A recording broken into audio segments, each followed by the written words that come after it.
Hello students, welcome back to my channel. तो हम solve कर रहे थे चैप्टर 10 एच सी वर्मा के क्वेश्चंस और हमने क्वेश्चन 75 तक सॉल्व कर लिया था और आज शुरू करने वाले हैं क्वेश्चन 76 के साथ। तो चलिए देखते हैं क्वेश्चन 76 क्या बोल रहा है। अ hollow sphere is released from the top of an inclined plane of inclination theta. तो what should be the minimum coefficient friction between the sphere and the plane to prevent slipping? And find the kinetic energy of the ball as it moves down a length L on the incline if the friction coefficient is half the value calculated in part A. तो question कह रहा है, पहले part A देखते हैं। Part A में कहा है कि मुझे फ्रिक्शन कोफिशिएंट कैलकुलेट करना है सच दैट स्लिपिंग ना हो, यानी कि प्योर रोलिंग हो।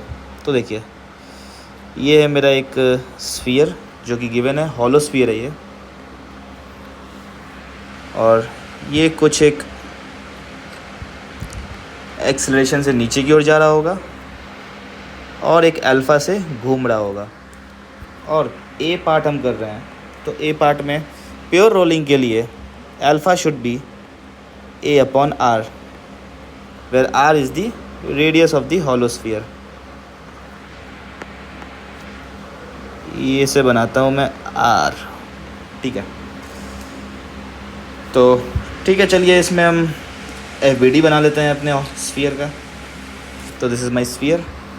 क्या क्या फोर्सेस लग रहे होंगे इस पर? एक तो इंक्लाइन के along M G sine theta, incline के परपेंडिकुलर में M G cos theta, where theta is this angle. फिर नॉर्मल टू द प्लेन एक नॉर्मल रिएक्शन लग रहा होगा। और देखिए, इसमें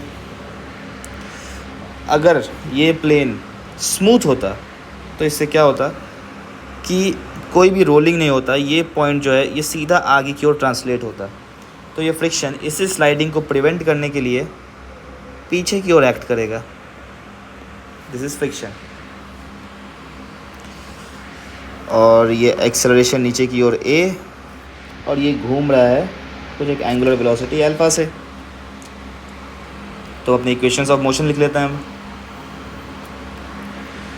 सबसे पहले अलोंग द इंक्लाइन जो होगा net force is equals to mass into acceleration. तो इंक्लाइन के अलोंग में एक force M G sine theta लग रहा है और अपोजिट में minus friction should be equal to M A. This is my equation 1। Second, हम टॉर्क इक्वेशन लिखेंगे। तो टॉर्क इक्वेशन अगर हम देखें तो ये सेंटर मान लेते हैं हम, दिस ओ। तो torque about O should be equal to I O into alpha. तो यहाँ से टॉर्क अबाउट ओ क्या होगा, ओ से अगर सारे फोर्सेस देखें तो उसे एक फ्रिक्शन का टॉर्क आएगा, that is F into R, and this should be equal to I O, hollow sphere का सेंटर ऑफ मास के एक्सिस के अबाउट जो मोमेंट ऑफ इनर्शिया होता है, that is 2/3 M R square into alpha क्या होगा, alpha is A by R, A upon R. इसे थोड़ा सा आप सॉल्व करोगे तो यहाँ से मुझे फ्रिक्शन का वैल्यू पता चल जाएगा। Friction is 2/3 into M A. कैसे? एक आर से ये कैंसिल हो गया, दूसरा आर यहाँ से कैंसिल हो गया, तो फ्रिक्शन का वैल्यू मुझे पता चल गया। This is my second equation. अब इस फ्रिक्शन के वैल्यू को हम इक्वेशन 1 में पुट करेंगे। तो जब आप इसे इक्वेशन 1 में पुट करोगे तो यहाँ से आ जाएगा M G sine theta equals to M A plus friction, and friction is 2/3 M A. और यहाँ से आपको क्या बोलते हैं, यहाँ से मुझे एक्सेलरेशन का वैल्यू पता चल जाएगा, that is M G sine theta equals to 5/3 times of M A. M और एम कैंसिल आउट, तो एक्सेलरेशन मुझे पता चल गया 5/3 जी साइन थीटा। अब एक्सेलरेशन पता चल गया तो मैं यहाँ से जस्ट अ सेकेंड, एक बार मैं वेरीफाई कर लूँ. Sorry sorry sorry sorry, acceleration will not this, it will be 3/5. तो एक्सेलरेशन का वैल्यू पता चल गया. यहाँ से मुझे फ्रिक्शन का वैल्यू पता चल जाएगा. Friction will be 2/3 times m into acceleration, और एक्सेलरेशन है 3/5 इंटू जी साइन थीटा. यहाँ से फ्रिक्शन का वैल्यू मुझे पता चल गया, that is 2/5 mg sine theta. बस अब फ्रिक्शन का वैल्यू पता चल गया तो मैं म्यू का वैल्यू निकाल सकता हूँ. कैसे? फ्रिक्शन मुझे पता है, this should be mu times normal reaction. Friction is 2/5 mg sine theta equals to mu into normal reaction. क्या होगा? अगर आप प्लेन के परपेंडिकुलर फोर्सेस को बैलेंस करोगे तो n will be equal to mg cos theta. तो यहाँ से मैं n का वैल्यू रख देता हूँ mg कॉस थीटा. यहाँ से mg and mg is cancelled out और म्यू आ गया 2/5 tan थीटा. और ये मेरा पार्ट ए का आंसर. तो नेक्स्ट देखते हैं पार्ट बी. पार्ट बी में बोला है find the kinetic energy of the ball as it moves down the length L on the incline if the friction coefficient is half the value. तो देखिए, friction coefficient जो अगर हम half कर देंगे तो उसका सिनेरियो ड्रॉ कर लेते हैं, और उसके कोरेस्पॉन्डिंग हम अपने स्फीयर का ये निकाल लेंगे, अल्फ़ा पता कर लेंगे और एक्सेलरेशन पता कर लेंगे. ठीक है,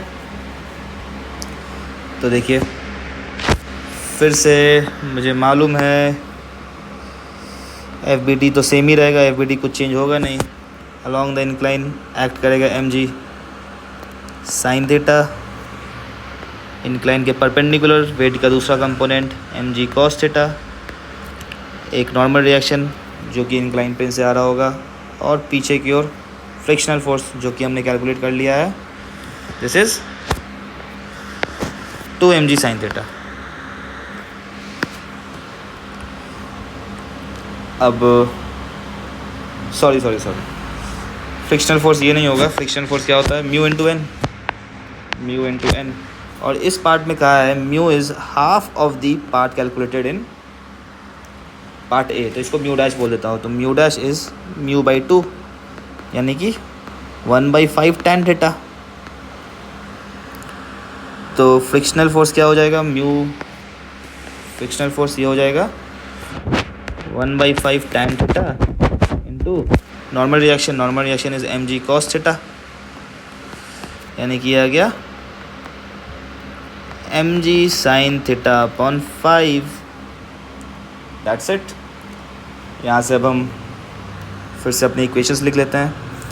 तो अलोंग द इंक्लाइन में हम नेट फोर्स को मास इंटू एक्सेलरेशन लगाएंगे न्यूटन का सेकेंड लॉ से. तो mg sine theta minus mu dash n that is mg sine theta by 5 should be equal to ma. यहाँ से m इज़ कैंसल्ड आउट और एक्सेलरेशन का value मिल गया मुझे 4/5g साइन थीटा. ये मुझे एक्सेलरेशन पता चल गया. अब अल्फ़ा की बारी. अल्फ़ा के लिए फिर से हम टॉर्क को बैलेंस करेंगे. बैलेंस नहीं मतलब torque about centre, c should be equal to moment of inertia about centre into alpha. तो टॉर्क क्या होगा? फ्रिक्शन के कारण जो टॉर्क आएगा सिर्फ, बाकी तो फोर्सेस जो सेंटर से पास कर रहे हैं तो उनका टॉर्क 0 होगा. सिर्फ फ्रिक्शन टॉर्क लगा रहा होगा, that is Fs into R, and Fs is mg sine theta by 5. तो mg sine theta by 5 into R will be equal to moment of inertia sphere का होता है हॉलो स्फीयर के लिए 2/3 mr² इंटू अल्फ़ा. इस बार alpha जो है a/r नहीं होगा क्योंकि स्लिपिंग हो रहा है, प्योर रोलिंग नहीं हो रहा है. तो यहाँ अल्फ़ा कुछ और आएगा, वही हम कैलकुलेट कर रहे हैं. तो m कैंसिल आउट और यहाँ से अल्फ़ा आ गया मेरे पास 3/10g sign theta upon r. तो मुझे अल्फ़ा पता चल गया और मुझे a भी पता चल गया यहाँ से. तो नेक्स्ट मुझे पता करना है अब ये क्या होगा. वेलोसिटीज़ पता करनी है मुझे, काइनेटिक एनर्जी पता करना है जब स्फीयर इंक्लाइन पे एल डिस्टेंस कवर कर चुका होगा। ये जब एल डिस्टेंस कवर करेगा तो इसके पास कुछ एक वेलोसिटी होगी v और कुछ एक एंगुलर वेलोसिटी होगी ओमेगा, यही मुझे पता करना है। तो पहले टाइम पता कर लेते हैं, कितना टाइम लगा होगा एल डिस्टेंस को कवर करने में। तो मुझे पता है from the formula L equals to half A T square, ये सिंपल काइनेमेटिक्स का फॉर्मूला है। तो L equals to half acceleration is 4/5 G sine theta into T square. तो यहाँ से मुझे टी का वैल्यू पता चल जाएगा, that is 5L upon 2G sine theta root under. तो what will my velocity, velocity will be acceleration into time. फिर से एक्सेलरेशन का वैल्यू मुझे मालूम है, this is my acceleration, acceleration into time, time है ये इनटू टाइम। और इसे जब आप सॉल्व करोगे तो मैं वी स्क्वायर निकाल लेता हूँ, क्योंकि काइनेटिक एनर्जी में मुझे वी स्क्वायर का यूज़ पड़ेगा, वी स्क्वायर और ओमेगा स्क्वायर। तो वी स्क्वायर यहाँ से आ जाएगा 16/25 G square sine square theta into 5L upon 2G sine theta. यहाँ से G sine theta will be cancelled out, 5 ये 5 टाइम्स कैंसल्ड आउट और बच गया मेरे पास ये 2 8 टाइम्स, तो 8/5 GL साइन थीटा। यहाँ वी स्क्वायर पता चल गया। सिमिलरली ओमेगा स्क्वायर का वैल्यू निकाल लेंगे हम। तो what is my omega, omega will be alpha into time. Alpha का वैल्यू मैं निकाल चुका है, दिस इज़ दिस वैल्यू। तो alpha into time, time is this value. तो फिर से हम यहाँ पे ओमेगा स्क्वायर का वैल्यू पता करेंगे। तो omega square will be 9/100 G square sine square theta upon R square into 5L upon 2G sine theta. तो यहाँ से जब आप इसे सॉल्व करोगे तो 5 ये 20 टाइम्स कैंसल्ड आउट हो गया, यानी कि आ गया 9/40 जी साइन थीटा, यहाँ से कैंसिल आउट हो गया, GL sine theta upon R square. बस अब इसके बाद अपने काइनेटिक एनर्जी पता कर लेना है। काइनेटिक एनर्जी क्या होता है, kinetic energy is half M V square plus half I omega square. तो kinetic energy is half into M into V square. V square क्या है, वी स्क्वायर का वैल्यू हमने निकाल लिया है, this is this quantity plus half I, I is 2/3 mr square into omega square. What is my omega square, omega square is this quantity. और जब आप इसे कैलकुलेट करोगे तो यहाँ से आर स्क्वायर कैंसिल आउट हो गया, यहाँ से 3 ये 3 टाइम्स कैंसिल आउट हो गया, ये 2 और ये 2 कैंसिल आउट हो गया, यहाँ से ये 2 ये 4 टाइम्स कैंसिल आउट हो गया। तो फाइनली आया मेरे पास 4/5 MGL sine theta plus 3/40 MGL sine theta. और इसे जब आप कैलकुलेट करोगे तो यहाँ 8 से मल्टीप्लाई किया ऊपर नीचे, तो 40 डिनोमिनेटर सेम हो गया, तो 32 प्लस 3 दैट इज़ 35/40। 35/40 को जब हम कैंसिल करेंगे तो ये आ जाएगा 7/8 MGL sign theta, and this is the answer. Next question number 77 पे चलते हैं। तो क्वेश्चन नंबर 77 में कहा है, a solid sphere of mass m is released from rest from the rim of a hemispherical cup so that it rolls along the surface. Rolls का है, तो रोल का है कुछ कहा नहीं, तो हम इसे प्योर रोलिंग ही मानेंगे, यानी कि प्योर रोलिंग में A equals to alpha R और B equals to omega R. If the rim of the hemisphere is kept horizontal, find the normal force exerted by the cup on the ball when the ball reaches the bottom of the cup. तो ये एक बहुत ही आसान question है. कहा है ये एक हेमिस्फेरिकल कप है, एक सॉलिड स्फीयर को यहाँ से रिलीज़ किया गया है, यहाँ से रिलीज़ किया है इस कप बॉल को, और पूछा है जब ये बॉटम पे आ जाएगा ये कप तो नॉर्मल रिएक्शन इस पे कितना होगा. तो देखिए जब ये यहाँ से रेस्ट से रिलीज़ किया है इस पॉइंट से, तो यहाँ आएगा तो इसके पास कुछ एक वेलोसिटी होगा और कुछ एक ओमेगा भी होगा. और एक चीज़ और, तो इसका हम FBD अगर सबसे नीचे में ड्रॉ करेंगे तो कैसा FBD आएगा. बॉटम पार्ट में देख रहे हैं, बॉटम पार्ट पे जब इसके पास कुछ एक वेलोसिटी है v और साथ में एक ओमेगा है, तो इस पॉइंट पे इसका खुद का एक वेट लग रहा होगा. चलिए दूसरे कलर से हम फोर्सेस को दिखाएंगे. इसका खुद का एक वेट लग रहा होगा mg, प्लस एक सेंट्रीफ्यूगल फोर्स भी हम लगाते हैं क्योंकि ये हेमिस्फेरिकल बॉल है, तो mv² by r.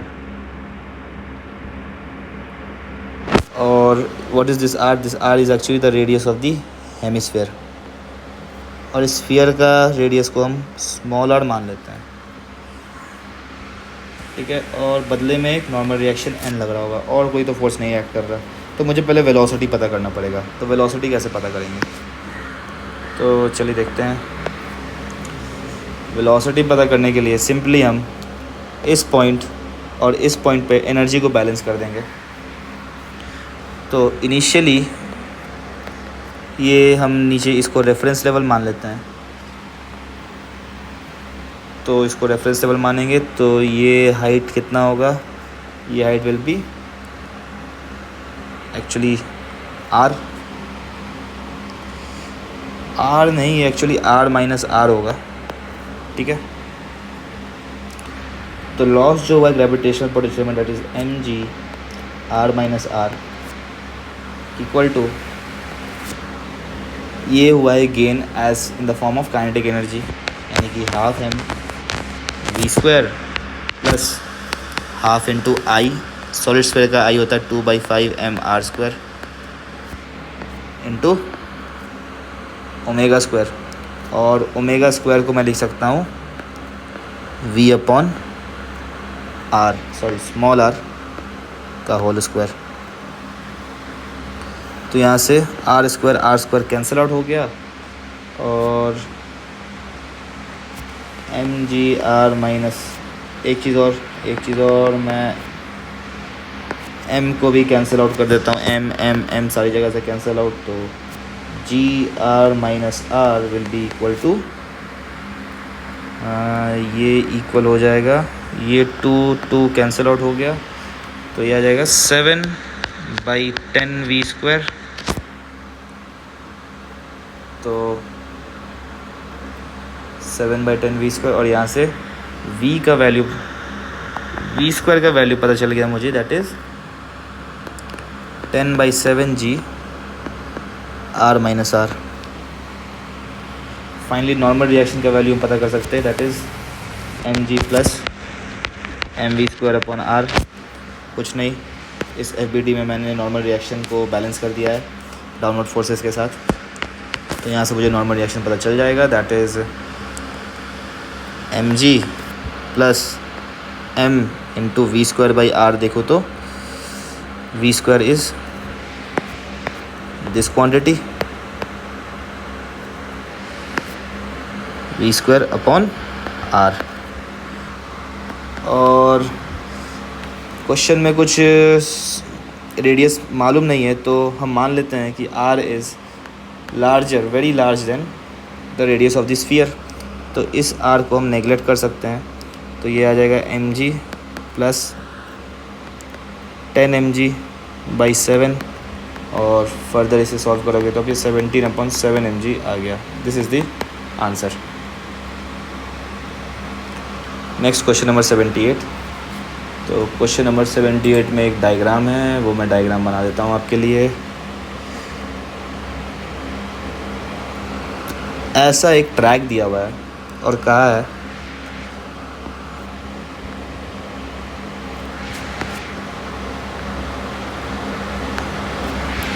figure shows a rough track, a portion of which is in form of cylinder of radius r. With what minimum linear speed should a sphere of radius r, ये sphere है जिसका radius small r है, be set rolling on the horizontal part so that it completely goes round the circle on the cylindrical part. तो पूछा है कि इसको minimum कितना वेलोसिटी दे कि ये पूरा रोल हो जाए यहाँ से यहाँ तक। तो रोल करने के लिए v और ओमेगा कितना होना चाहिए, omega should B v/r। Pure rolling का ये कंडीशन होता है, मैंने बहुत बार ये चीज़ बता चुका हूँ। तो अगर आपको याद हो तो मैंने बताया है कि देखिए टॉप मोस्ट पॉइंट पे पहले मैंने सर्कुलर मोशन में ये रिज़ल्ट बहुत बार डिराइव किया है और एक बार मैंने शॉर्ट्स में भी ये चीज़ अपलोड किया था रिज़ल्ट, कि पूरा सर्कल कंप्लीट करने के लिए मिनिमम जो टॉप मोस्ट पॉइंट पे वेलोसिटी होना चाहिए, this should be equal to the V बोलता हूँ टॉप मोस्ट को, this should be equal to √g/r। ठीक है, तो ये होना चाहिए वेलोसिटी v'। तो यहाँ से हम अपना ये पता कर सकते हैं कि इनिशियली क्या है भाई। इनिशियली ये जो मेरा सॉलिड स्फीयर है, स्फीयर के बारे में कुछ दिया नहीं है तो सॉलिड स्फीयर ही मानेंगे हम। तो इनिशियल सॉलिड स्फीयर के पास कुछ एक काइनेटिक एनर्जी होगी। इनिशियली जो एनर्जी है जस्ट काइनेटिक एनर्जी, और सॉलिड स्फीयर के लिए हम जानते हैं दिस इज 7/10 mv² होता है। रोलिंग में अगर वो सॉलिड स्फीयर तो ½ mv² प्लस ½ I ओमेगा², और ओमेगा को v/r पुट करके देखते हैं तो ये 7/10 mv² आता है। ये चीज़ मैंने बहुत बार करा चुकी है, इसी सीरीज़ में कराया है। और फाइनल देखिए, फाइनल अगर हम इस पॉइंट पे देखें तो फाइनल एनर्जीज़ क्या होगा, दैट इज़ पहले तो मेरा ब्लॉक ये जो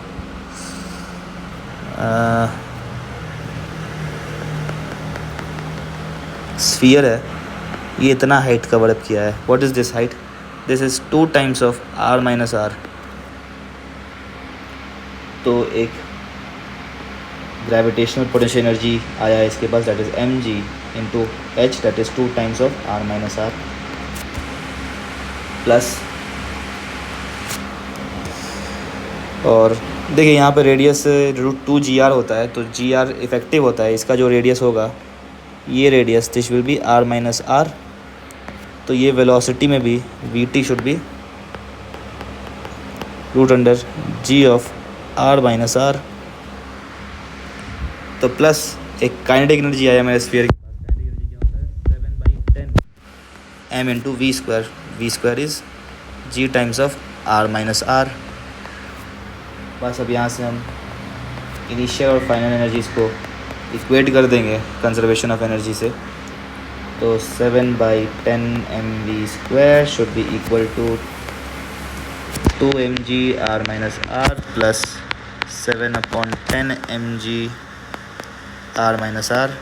यहाँ से m हो गया कैंसिल आउट, और जब आप इसे कैलकुलेट करोगे तो v आ जाएगा आपके पास √27/7g/r। And this is the answer. Next question number 79। तो क्वेश्चन 79 कह रहा है, फिर से यहाँ पे एक डायग्राम है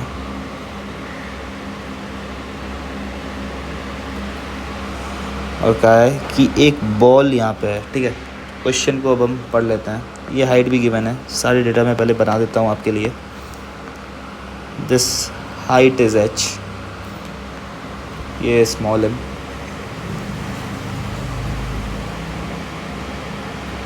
दिस एंगल गिवन है थीटा और रेडियस इज कैपिटल R.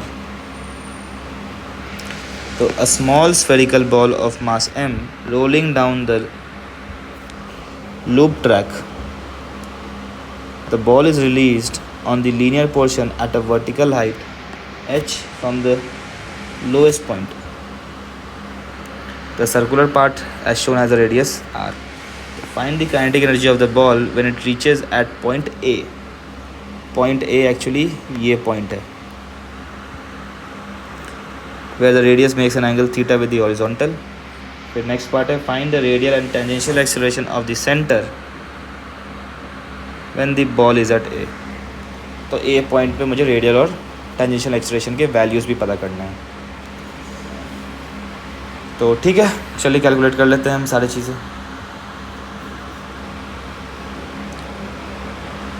तो देखिए फिर से इस पॉइंट पे बहुत ही आसान क्वेश्चन है ये. जब ये बॉल यहाँ से इस पॉइंट तक आया होगा तो इसके ग्रेविटेशनल पोटेंशियल एनर्जी में कुछ एक लॉस आया होगा, that is this loss. How much is this much? This is total height h minus this part. What is this part? This is r plus r sine theta. तो this will be h minus r plus r sine theta. तो ये loss हुआ है. तो loss in gravitational potential energy should be equal to the gain in kinetic energy. Gain in kinetic energy. तो kinetic energy initially तो zero था, तो kinetic energy जो एट ए होगा माइनस काइनेटिक एनर्जी इनिशियल, ये तो ज़ीरो ही है. तो kinetic energy at point A will be equal to total loss in gravitational potential energy. और टोटल लॉस कितना हुआ है? mg into H. H is h minus r plus r sine theta. And this is the answer for part A. Next part देखते हैं B. B part में मुझे radial और tangential एक्सेलरेशंस पता करने हैं पॉइंट ए पे. तो देखिए बहुत ही कुछ खास क्वेश्चन तो है नहीं. मुझे मालूम है कि काइनेटिक एनर्जी होता है स्फीयर का प्योर रोलिंग में, वो होता है 7/10 mv². और ये पॉइंट ए पे गिवन है mg into h minus r sine theta. ये m और m कैंसिल आउट हो गया और यहाँ से मुझे v² का वैल्यू पता लग जाएगा, that is 10g/7 times of h minus r sine theta. तो यहाँ से v² पता लग गया. तो रेडियल एक्सेलरेशन का वैल्यू कितना होता है? ये होता है v²/r, यानी कि 10g/7 into h/r minus 1 minus sine theta. ये आ गया रेडियल एक्सेलरेशन. अब टेंजेंशियल एक्सेलरेशन क्या होता है? Tangential acceleration is tangential acceleration देखे तो α/r होता है. और α/r कैलकुलेट करने के लिए हम एक्चुअली यहाँ से भी कैलकुलेट कर सकते हैं, ये v² से. कैसे? ये होता है dv/dt. ठीक है, तो मुझे मालूम है ये चीज़. देखिए ये एक नया तरीका मैं बता रहा हूँ आपको अल्फ़ा पता करने के लिए. तो यहाँ से मैं इसको एक बार डिफ्रेंशिएट कर दूँ इस पूरे एक्सप्रेशन को विद रिस्पेक्ट टू टाइम, तो ये आ जाएगा 2v/r. r तो मेरा कांस्टेंट है तो रेडियस बाहर आ जाएगा, into dv/dt will be equal to, यहाँ पे फिर 10g/7 कांस्टेंट है, लेकिन टाइम के साथ मेरा थीटा चेंज हो रहा है। h/r कांस्टेंट है तो वो 0, 1 भी कांस्टेंट है 0, माइनस साइन थीटा का differentiation is minus cos theta, और चेन रूल से थीटा का डिफरेंशिएशन करेंगे तो d/dt, और d/dt क्या होता है, ओमेगा।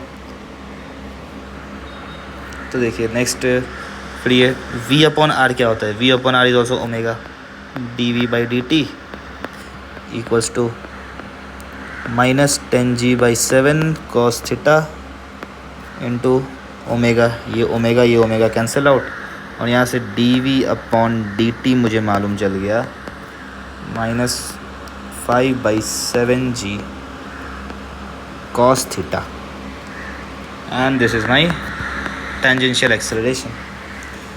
ठीक है, ओके। इस क्वेश्चन में एक पार्ट सी भी है। पार्ट सी यहाँ पे रिलेशन नहीं है, लेकिन मैं पार्ट सी आपको लिख देता हूँ। पार्ट सी कह रहा है कि मुझे नॉर्मल रिएक्शन पता करना है एंड फ्रिक्शनल फोर्स पता करना है बॉल पे,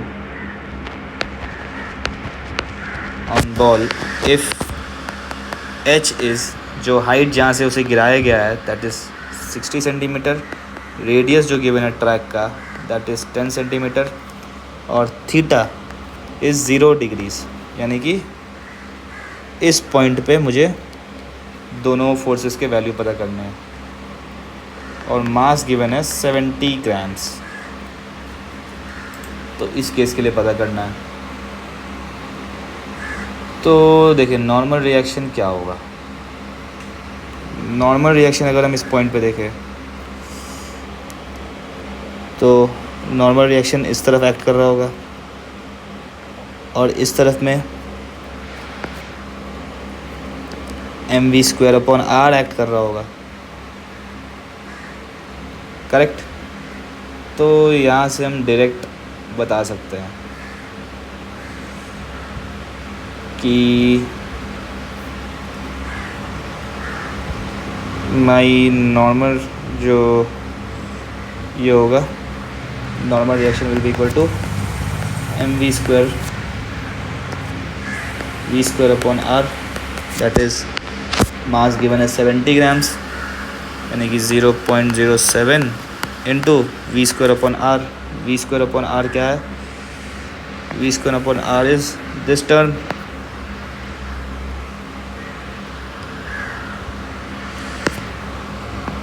ठीक है। सारे वैल्यूज़ अब यहाँ पे रख देंगे, तो 0.07 into 10/7 into 9.81 into h/r, what is my h/r is 6 sine theta, ये तो 0 है, थीटा 0 है, तो h/r हो गया 5, सॉरी h/r आ गया 6 माइनस 1 इज़ 5। तो जब आप इसे कैलकुलेट करोगे तो ये आ जाएगा 4.9 न्यूटन्स के बराबर। नेक्स्ट मुझे फ्रिक्शन पता करना है, तो फ्रिक्शन के लिए देखिए ये बॉल अभी ऊपर की ओर जा रहा है और ऐसे रोल कर रहा है, तो एक तो mg एक्ट करेगा नीचे की ओर, और जो फ्रिक्शन होगा, फ्रिक्शन ये ऊपर की ओर एक्ट करेगा, क्योंकि इस पॉइंट का स्लाइडिंग बैकवर्ड है, पीछे की ओर ये स्लाइड करना चाहता है इस रोटेशन के कारण, तो ये पीछे की ओर स्लाइड करना चाहता है, तो फ्रिक्शन अपोजिट डायरेक्शन में एक्ट करेगा ऊपर की ओर। तो यहाँ से और नीचे की ओर मुझे टेंजेंशियल एक्सेलरेशन पता है, दैट इज़ नीचे की ओर क्यों होगा, क्योंकि मेरा माइनस साइन है, माइनस साइन का मतलब डायरेक्शन अपोजिट, यानी कि नीचे की ओर। बस अब यहाँ से न्यूटन का लॉ लगा देंगे, that is mg minus f equals to 5/7 mg cos 0 is 1, और यहाँ से f निकल गया मेरे को, f will be equal to mg minus 5/7 mg, that is 2/7 mg, और इसे जब आप मास का वैल्यू रखोगे जो कि 0.07 है और g 9.81 है, तो ये आपको मिल जाएगा 0.196 Newton's. And this is the answer. Next question number 80. तो देखिए क्वेश्चन नंबर 80 एक काफ़ी इंटरेस्टिंग क्वेश्चन है. देखिए, a thin spherical shell of radius r lying on a rough horizontal surface is hit sharply horizontally by a cue. Q मतलब एक stick होता है, स्टिक या फिर एक डंडा समझ लो आप. Where it should be hit so that the shell does not slip on the surface. तो कहा है एक थिन स्फेरिकल शेल है. शेल का मतलब हॉलोस्फीयर, हॉलोस्फीयर है. तो इसे मैं कहाँ पे हिट करूँ सच दैट ये प्योर रोलिंग चालू कर दे. तो मान लिया मैंने इसे यहाँ पे कुछ एक हाइट h पे हिट किया है और जिस मोमेंटम से हिट किया है डैट इज़ p. और हिट करने के बाद वो q तो रेस्ट पे आ जाएगा. ठीक है, तो ये पहले p मुझे पता करना है कि कितने मोमेंटम से हिट किया होगा. ठीक है, तो ये है मेरा इनिशियल कंडीशन. और फाइनली क्या हुआ है,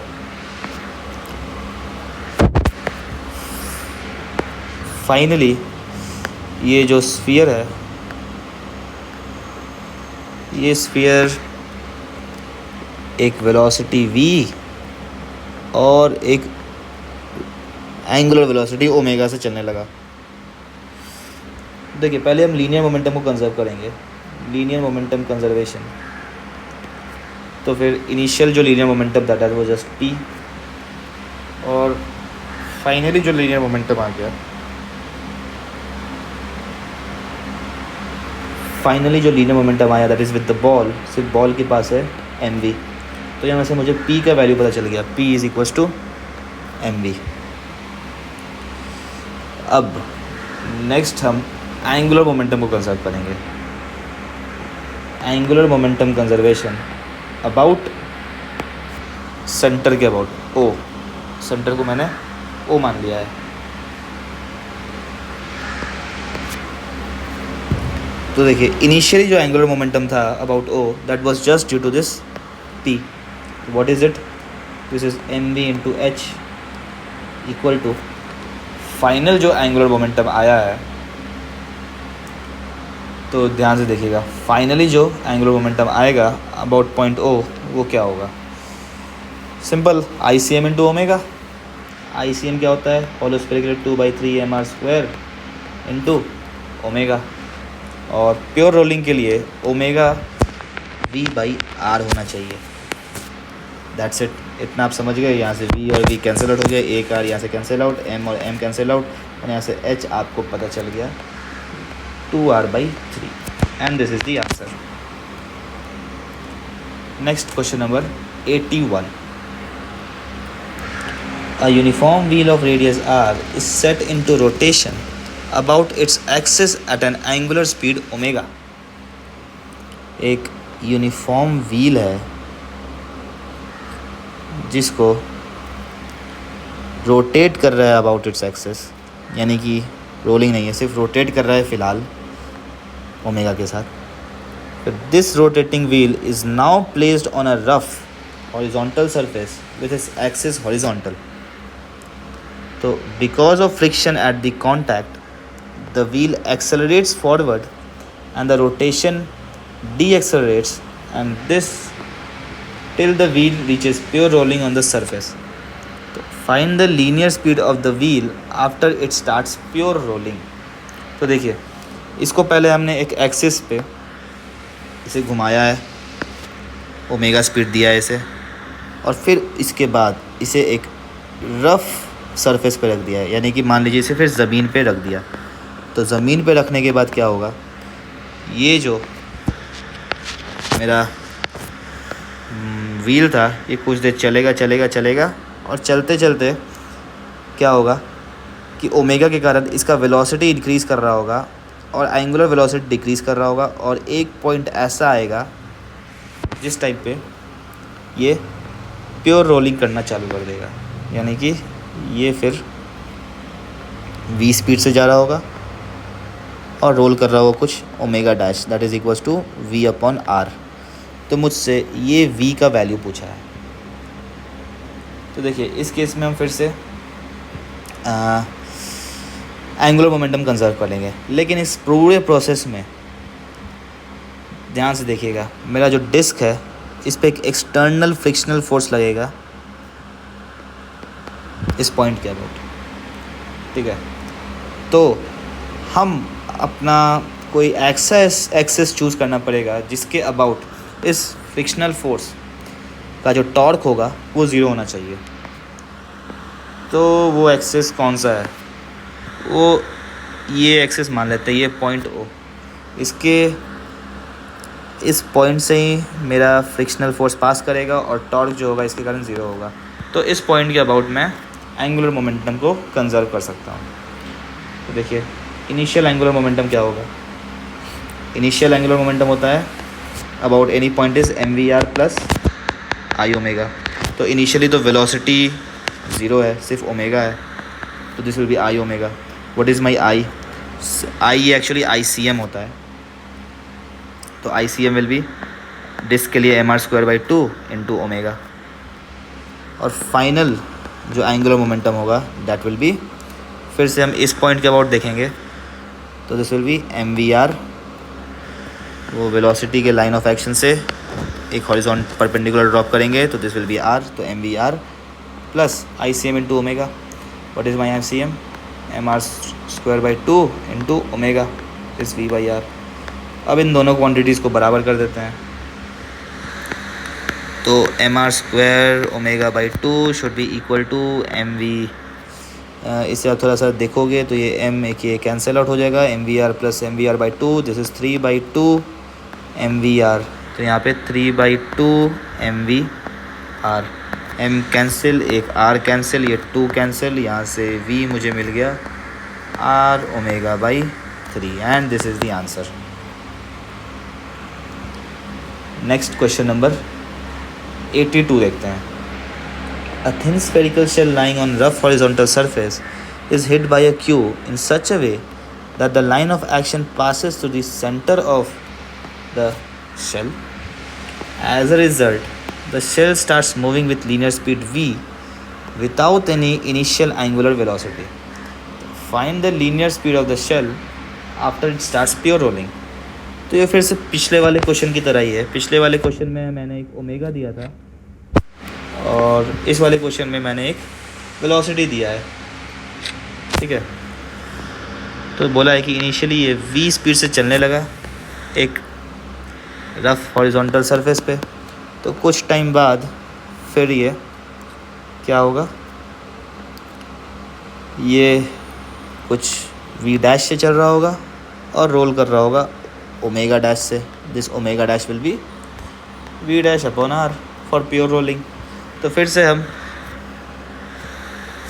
इस पॉइंट के अबाउट एंगुलर मोमेंटम को कंजर्व करेंगे। क्यों? क्योंकि इस पॉइंट के अबाउट जो भी एक्सटर्नल फोर्स जो फ्रिक्शन लग रहा है उसका टॉर्क ज़ीरो होगा। तो फिर से इनिशियल एंगुलर मोमेंटम क्या होगा इस पॉइंट O के अबाउट? तो initial angular momentum will be mv into my line of action of velocity, इसे परपेंडिकुलर ड्रॉप किया तो दिस इज़ r, तो mv into r, this should be equal to, finally क्या होगा, this will be mv dash into r plus ICM into omega. ICM is mr²/2 into omega, this v dash upon r। तो ये आ जाएगा फिर से, ये cancel, mv dash r plus mv dash r/2 that is 3/2 mv dash r। और यहाँ से मुझे v डैश का वैल्यू पता चल गया 2/3v।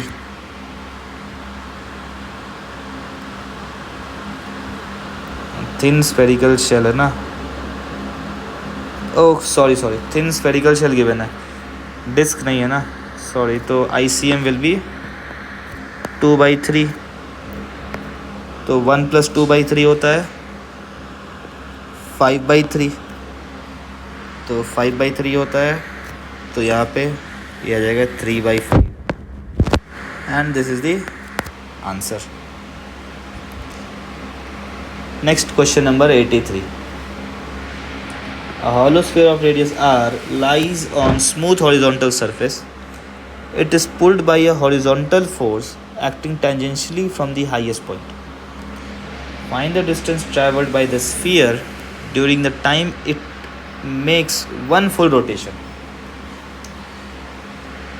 तो ये भी एक स्लिपिंग का क्वेश्चन है. प्योर रोलिंग कहीं मेंशन नहीं है तो हम मानेंगे भी नहीं कि रोल कर रहा है. बस कहा है कि एक हॉलो स्फीयर है, इसे मैंने सबसे टॉप मोस्ट पॉइंट पे टेंजेंशियली एक फोर्स लगाया है F, और वो फोर्स लगा के खींच रहे हैं. तो इस पे और कौन कौन से फोर्सेस लग रहे होंगे? इसका खुद का वेट mg डाउनवर्ड, एक ग्राउंड नॉर्मल रिएक्शन n. अब यहाँ पे एक चीज़ देखिएगा आप कि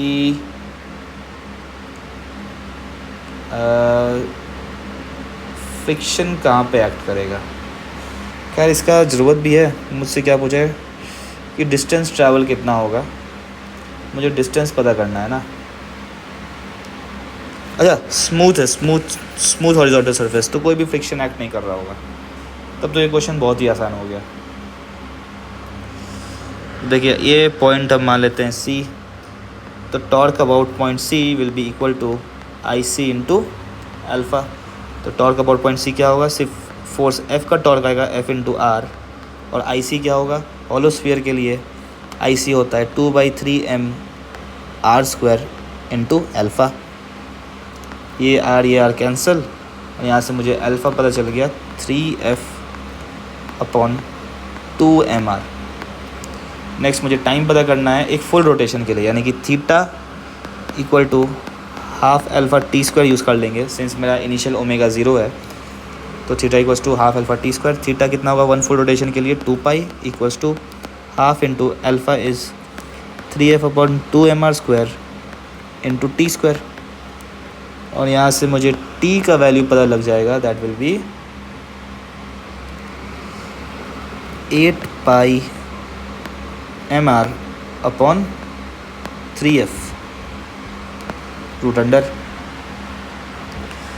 ठीक है, t पता चल गया. अब सिंपल मुझे डिस्टेंस पता करना है, इस टाइम में कितना डिस्टेंस ट्रैवल किया होगा. तो एक्सेलरेशन क्या होगा मेरा स्फीयर का? एक्सेलरेशन विल बी, देखिए सिर्फ हॉरिजॉन्टल डायरेक्शन में एक फोर्स लग रहा है F, this should be equal to ma. तो यहाँ से acceleration will be equal to F/m. तो यहाँ से S आ जाएगा half a t². This is half into a is F/m into what will be t². t² will be this root के अंदर का क्वांटिटी इंटू t². और इसे आप जब कैलकुलेट करोगे तो ये आ जाएगा 4πr/3 and this is the answer. Next question number 84. ये 84 एक काफ़ी बढ़िया क्वेश्चन है. चलिए देखते हैं. A solid sphere of mass 0.5 kg is kept on the horizontal surface. तो देखिए ये एक सॉलिड स्फीयर है जिसका मास मुझे पता है, मास इज़ 0.5 kgs, और ये हॉरिजॉन्टल सरफेस पे रखा हुआ है. तो coefficient of static friction between the surface in contact is 2/7. Mu given है 2/7. What maximum force can be applied at the highest point in the horizontal direction so that the sphere does not slip on the surface? तो highest point पे मान लिया एक force मैंने F लगाया है. तो F जब फोर्स लगाएंगे तो ये स्फीयर कुछ एक्सेलरेशन से एक्सेलरेट होगा और कुछ एंगुलर एक्सेलरेशन से रोटेट होगा. तो ध्यान से देखिएगा, ये जो लोएस्ट पॉइंट है इस पे क्या हो रहा होगा. तो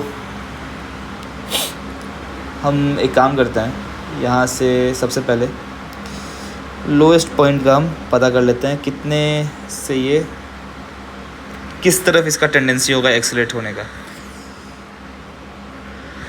तो आगे की तरफ ये A से जाना चाहता है और पीछे की ओर भी जाना चाहता होगा कुछ एक एक्सेलरेशन से इस एंगुलर एक्सेलरेशन के कारण, वो क्या है। तो देखिए हम देखेंगे तो इनिशियली ये सी के अबाउट टॉर्क को बैलेंस करेंगे तो tau C should be equal to I C into alpha. तो what is by tau C, that is F into R into solid sphere है तो 2/5 mr² इंटू एल्फ़ा। तो इस फोर्स के कारण जो अल्फ़ा होगा दैट विल बी, ये कैंसिल, तो alpha will be 5/2 F/m mr।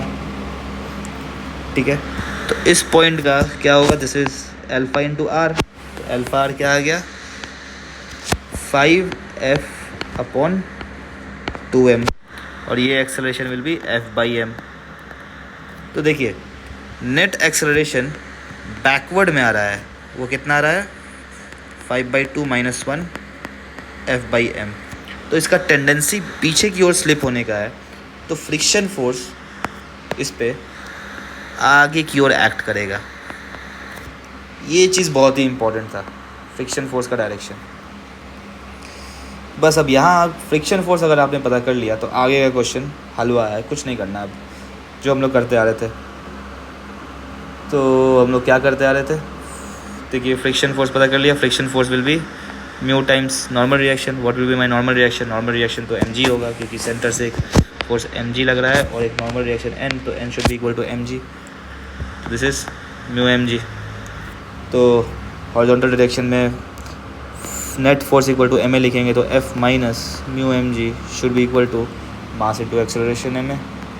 This is my first equation. और सेकेंड इक्वेशन देखिए, सेकेंड इक्वेशन इज़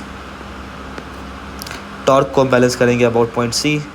तो फोर्स के कारण F के कारण एक टॉर्क आएगा F इंटू आर, और फ्रिक्शन के कारण एक अपोजिट टॉर्क आएगा that is minus Fs that is mu mg into r. This will be equal to I into alpha. I is 2/5 mr² into alpha, और प्योर रोलिंग के लिए alpha should be equal to A/r। This is my second equation. ये cancel, ये cancel, ये cancel, और यहाँ से पहला इक्वेशन F माइनस म्यू का वैल्यू गिवन है 2/7 mg इक्वल्स टू ma। ये मेरा पहला इक्वेशन को थोड़ा सा मॉडिफाई किया है। सिमिलरली दूसरा इक्वेशन को लिखेंगे अगर मॉडिफाई करके तो F minus 2/7 mg will be equal to 2/5 ma। क्या ये सही है? हाँ सही है, चलिए ठीक है। ये मैंने सेकेंड इक्वेशन थोड़ा सा मॉडिफाई कर दिया। तो मुझे पता क्या करना था, मैक्सिमम फोर्स F पता करना है मुझे। तो चलिए यहाँ से फोर्स का एक्सप्रेशन क्या आ रहा है, यहाँ से फोर्स का एक्सप्रेशन आ रहा है ma प्लस 2/7 mg, और यहाँ से फोर्स का एक्सप्रेशन क्या आ रहा है, यहाँ से आ रहा है 2/5 ma plus 2/7 mg। Just a second,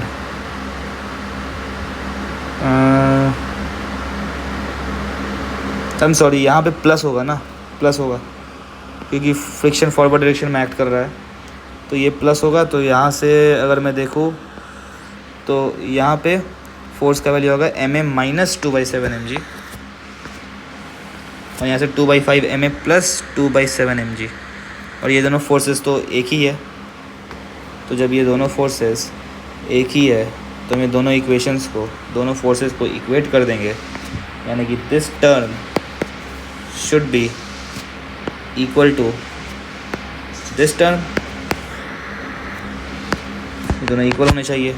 और यहाँ से हम एक्सेलरेशन का वैल्यू पता कर लेंगे अब। तो जब हम इसे देखेंगे तो यहाँ से मुझे कुछ एक्सेलरेशन का वैल्यू पता चल जाएगा, वो क्या होगा, this is ma minus 2/5 ma is 3/5 ma, equal to 2/7 plus 2/7 is 4/7 mg। और यहाँ से A पता चल गया मुझे, A will be equal to 20/21g। जब A मालूम चल गया मुझे तो फोर्स अब निकाल सकते हैं हम। What is with my force? Force is m into A, it is 20/21g minus 2/7 mg। तो ऊपर नीचे 3 से मल्टीप्लाई कर दिया डिनोमिनेटर को सेम करने के लिए। तो 2 into 3 6, 20 plus 6 is 26/21 into mg। और m का वैल्यू मुझे मालूम है, m इज़ 0.5 kgs। तो 26/21 इंटू 0.5 इंटू 9.81, इसे आप जब कैलकुलेट करोगे तो ये आएगा 26/21 into 0.5 into 9.81। This is coming out to B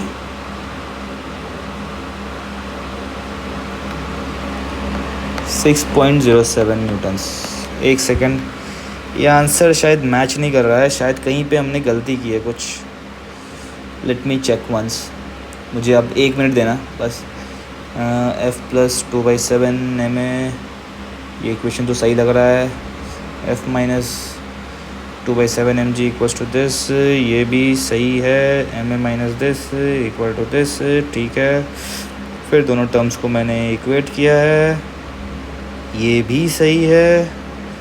और यहाँ से 1 माइनस ये किया तो 5 माइनस 2 इज़ 3/5 ma, ये भी सही है। और 2/7 प्लस 2/7 इज़ 4/7, 20/21g, ये तो सही लग रहा है। तो फिर गलती कहाँ है? अच्छा सॉरी, यहाँ माइनस है ना, माइनस है यहाँ पे।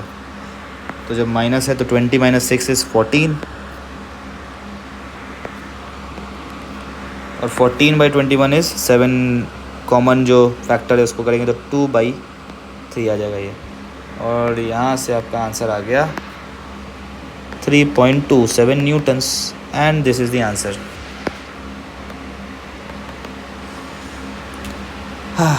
चलिए नेक्स्ट क्वेश्चन नंबर 85। अब ज़्यादा नहीं, बस 2 क्वेश्चन और बाकी है, आज इस चैप्टर को ख़त्म कर देंगे हम। क्वेश्चन 85 क्या कह रहा है? पहले तो डायग्राम बना लेते हैं। ये देखिए लास्ट के क्वेश्चन सारे स्लिपिंग वाले क्वेश्चन है। स्लिपिंग वाले क्वेश्चन में हमने देख लिया कि अल्फ़ा अलग से निकालते हैं और एक्सेलरेशन अलग से निकालते हैं।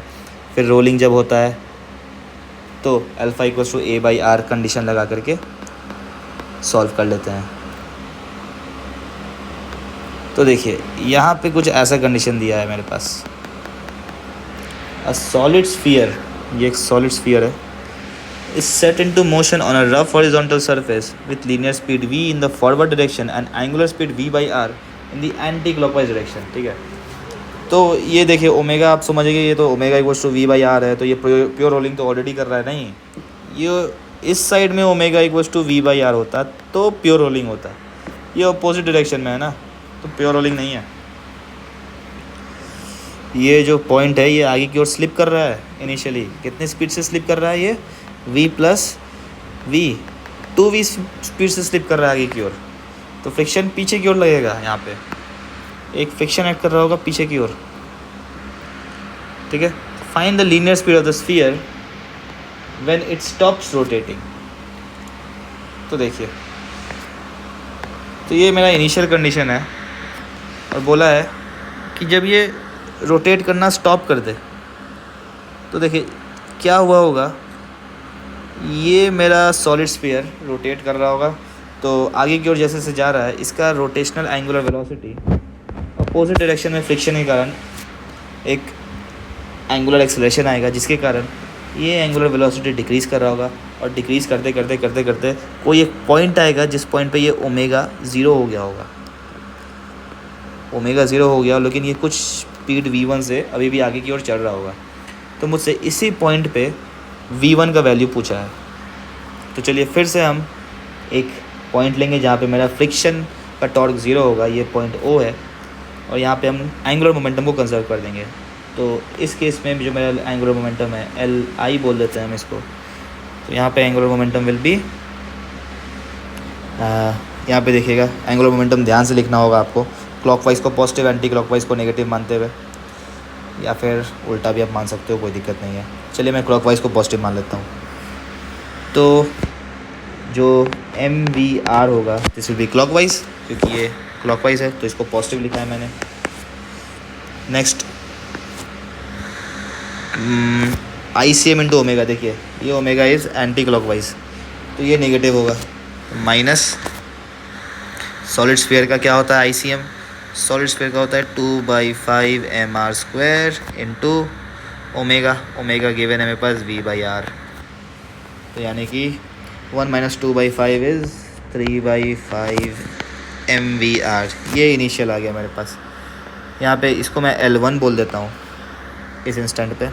L1 ये कितना होगा एंगुलर मोमेंटम, ये ओमेगा तो 0 है, सिर्फ और सिर्फ मेरे पास linear angular moment, linear velocity है, तो इस पॉइंट के अबाउट जो होगा that will be MV1 into R, और ये क्लॉकवाइज है तो ये पॉजिटिव ही रहेगा।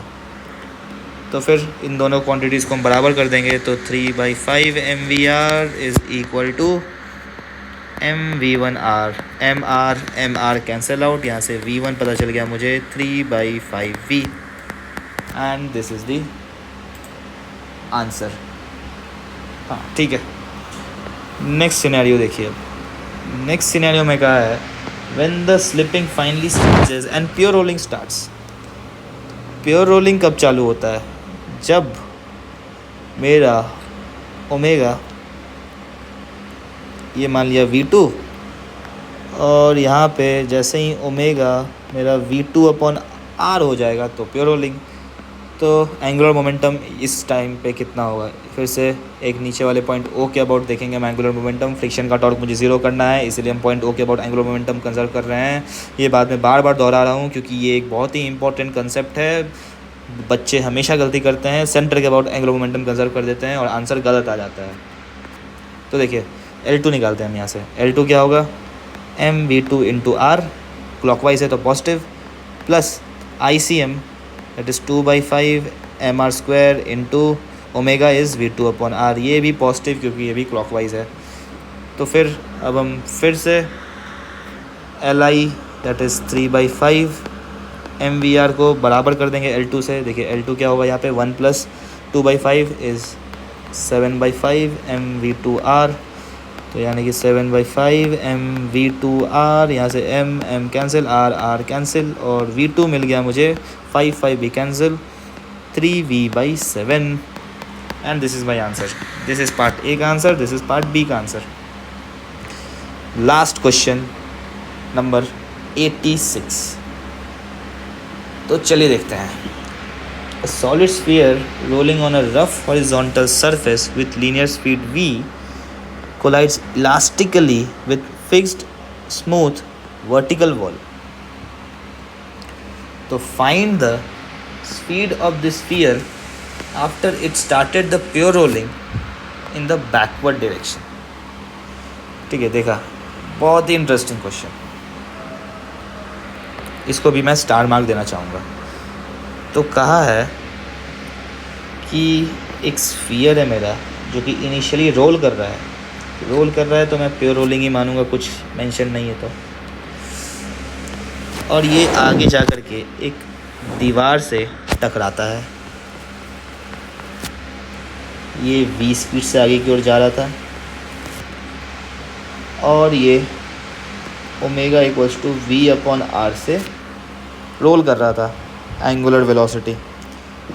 तो ये इलास्टिक कॉलिजन हुआ है, ठीक है, ध्यान से समझिएगा, इलास्टिक कॉलिजन हुआ है। इलास्टिक कॉलिजन में हमें क्या मालूम है, इलास्टिक कॉलिजन में मालूम है मेन जो थ्योरी था कि आपका काइनेटिक एनर्जी कंजर्व्ड रहता है, इनिशियल और फाइनल काइनेटिक एनर्जी। तो देखिए एक चीज़ ध्यान से देखिएगा,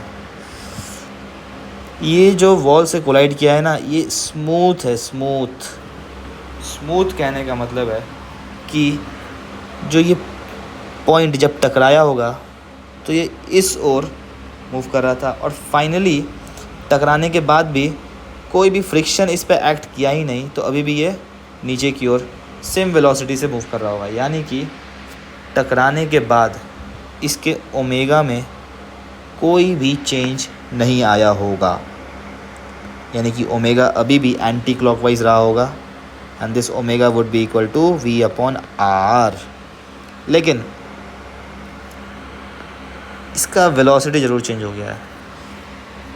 कितना चेंज हुआ है तो ध्यान से देखिएगा। मुझे पता है काइनेटिक एनर्जी कंजर्व होता है, तो let's say this is v1, तो initial kinetic energy was half mv² plus half I omega square, और फाइनल काइनेटिक एनर्जी क्या हो गया, हाफ mv1² प्लस, अभी भी मेरा ओमेगा सेम है तो हाफ आई ओमेगा स्क्वायर। तो ये I omega square cancel out हो गया, तो बच गया मेरे पास half mv² equal to half mv1²। ये हाफ एम कैंसिल आउट हो गया, और यहाँ से मुझे पता चल गया v1 का जो मैग्नीट्यूड होगा वो v के बराबर ही होगा, यानी कि ये v1 is equal to v। बस यहाँ तक सॉल्व कर लिया आपने। तो इसके बाद सिंपल, ये पिछला वाला जो क्वेश्चन था ना, ये बैकवर्ड रोल कर रहा था v अपॉन आर से, आगे की ओर v से जा रहा था। सेम वही क्वेश्चन है, ये बैकवर्ड रोल कर रहा है v अपॉन आर से, ये आगे की ओर जा रहा है v स्पीड से, और पीछे भी सॉलिड स्फीयर था, आगे भी सॉलिड स्फीयर है, तो जो पीछे में आया था स्पीड वही आएगा। प्योर रोलिंग के टाइम पे कितना स्पीड आया था मेरा, 3/7v। यहाँ भी जो फाइनल v आएगा this would be 3/7v, and this is my answer. बस कॉलिजन आपको समझना था, बाकी का केस बिल्कुल सेम टू सेम पिछला वाला क्वेश्चन की तरह था, कि अब फिर से मेरा स्फीयर पीछे की ओर v/r से एंगुलर वेलोसिटी से रोटेट कर रहा है, और आगे की ओर v स्पीड से जा रहा है। तो प्योर रोलिंग के लिए क्या होगा कि आगे की ओर फिर कुछ ये v1 स्पीड से जाने लगा होगा, ये v2 बोल देता हूँ मैं इसे, तो ये v2 स्पीड से जाने लगा होगा, और प्योर रोलिंग के लिए this omega should be equal to v2 upon r. Similar पिछला वाला केस कि इनिशियली आगे की ओर v से जा रहा था और पीछे की ओर रोटेट कर रहा था v अपॉन आर से, तो फाइनली आगे की ओर ये जब v2 से जा रहा होगा और रोटेशन एंगल प्योर रोलिंग के लिए omega should be v2 upon are, तो उसके लिए हम कंडीशन हमने निकाला था v2 should be equal to 3/7v। तो यहाँ भी v2 मेरा 3/7v आ जाएगा, आप कैलकुलेट करके देख लेना, सेम टू सेम। इसी के साथ हमारा ये चैप्टर होता है समाप्त। आई होप आपको ये चैप्टर पसंद आया होगा। अगर आपको कुछ भी सीखने को मिला होगा तो do subscribe the channel for more such videos. मैं प्लान कर रहा हूँ इसके आगे मैं जेई एडवांस और मेंस के क्वेश्चंस भी लाऊंगा, एक बार ये एचसी वर्मा का पूरा सीरीज़ ख़त्म हो जाए। और इसमें मेरे काफ़ी सारे प्लान्स है, बहुत सारे नए नए चीज़ें लाऊंगा मैं, और जैसे जैसे अगर आपको कुछ एक्स्ट्रा कॉन्सेप्ट्स वीडियोस या फिर चैप्टर के अलग से लेक्चर चाहिए होंगे तो मैं वो भी आपके लिए प्रोवाइड करूँगा। आप ज़रूर मुझे कमेंट सेक्शन में बता सकते हो इसके लिए। दैट्स इट गाइज़, आज के लिए इतना ही। फिर से मिलते हैं एक नए वीडियो में एक नए चैप्टर के साथ। तब तक के लिए ऑल द बेस्ट, मेहनत करते रहिए एंड ढेर सारे क्वेश्चन सॉल्व करते रहिए। That's it.